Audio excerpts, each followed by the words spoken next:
To Ivory Coast now, the escalating violence there due to the political stalemate between incumbent President Laurent Gbagbo and President-elect Alassane Ouattara is sparking discussion here in Washington over how to best resolve the situation. Pressure on incumbent President Laurent Gbagbo to step down is mounting, especially with the most recent endorsement of Alassane Ouattara by the African Union as the country's legitimate leader. Panelists at this discussion this week in Washington, Ivory Coast at the crossroads, implications for democracy in Africa, say the failure of a peaceful transfer of power in Ivory Coast could set a bad precedent for elections coming up around the continent. Co-sponsor of the event, Bernadette Paulo.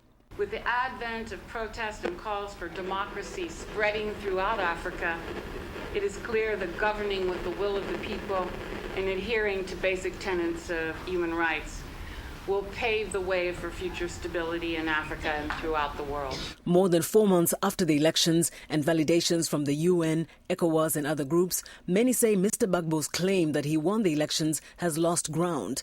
Emira Woods is with the Institute for Policy Studies. Let's remember, the UN was asked by the sitting President Gbagbo to monitor the elections.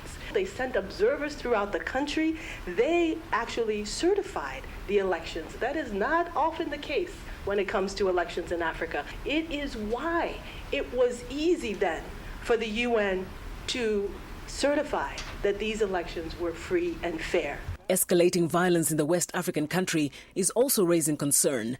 The country's ambassador to Washington is Dauda Diabate. He says Mr. Gbagbo's refusal to accept the naming of Ouattara as leader by the AU and other groups, and his refusal to accept Ouattara's invitation to form a national unity government is fueling ethnically based violence. He says that violence has resulted in rapes, the death of more than 300 people, and the displacement of thousands. So we want to ask you to help Côte d'Ivoire, because the Ivorian people who has chosen their president after spending almost 10 years without a truly organized election. Unfortunately, the loser want to become the winner. We should not allow that. And the Ivorian case is a test. It is a model that should be taken care of by the international community, help the winner to become the winner. David Bruce Wharton of the U.S. State Department says the United States continues to support Mr. Ouattara and recognizes that if unresolved, Ivory Coast could return to civil war. He says, however, that Ivorians have to resolve their own crisis. The position of the United States is to call upon the international community to work with us to help Mr. Gbagbo see that his duty now is to step aside, allow Alassane Ouattara to govern the country, and to begin to put the country back on the road to economic recovery, to creating a situation of security for its people, to provide jobs, education, and the basic services that the people of Côte d'Ivoire deserve. Though the international and regional community overwhelmingly supports Mr. Ouattara as president, some, like political analyst Gnaka Lagoke, argue that Mr. Gbagbo's claim of victory is too easily dismissed. The election was not that perfect. Many media reported that the participation rate could not exceed 70% on the second round.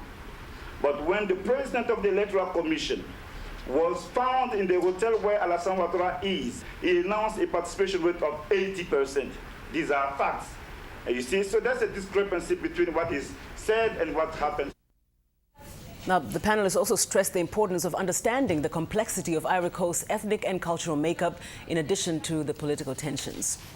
And now, for further discussion on the Ivory Coast political crisis, we are pleased to have political analyst Gnaka Lagoke with us here in the studio. Mr. Lagoke, thanks so much for being here. No problem. Of course, we ended the package with you. Do you find that you're the lone voice kind of still questioning the validity of these elections? If there will be a burden, to say that I'm the lone voice, but I was given an opportunity, to talk about this situation. And, if you think that I'm the lone voice, maybe I am, but I'm trying to do what I think is the right thing, to speak the truth and to report what is not reported by the international media. Now, what can you say is not being reported? I mean, ultimately, we know what the positions have been taken on Ivory Coast. The AU, the UN, ECOWAS, they've all validated Mr. Ouattara as president. And of course, Mr. Gbagbo is calling for a recount, which they've pretty much dismissed. So what are we not getting, and what really is the next step? There are two things quickly to give you a brief answer to that question. The participation rate is the problem. Before the conclusion of the African Union panel, I said that they were not going to do the recount. Because if they decide to do the recount, they might see that Alassane Ouattara maybe has truly won the election, but there is no way the participation rate is going to be 81%. This is what I keep saying. The France 24 and the United Nations report, the communique 937 issued on November 29. In that report, in that communique, you can see that they said themselves that the participation rate could not go beyond 70%. They say that, and I have the communique.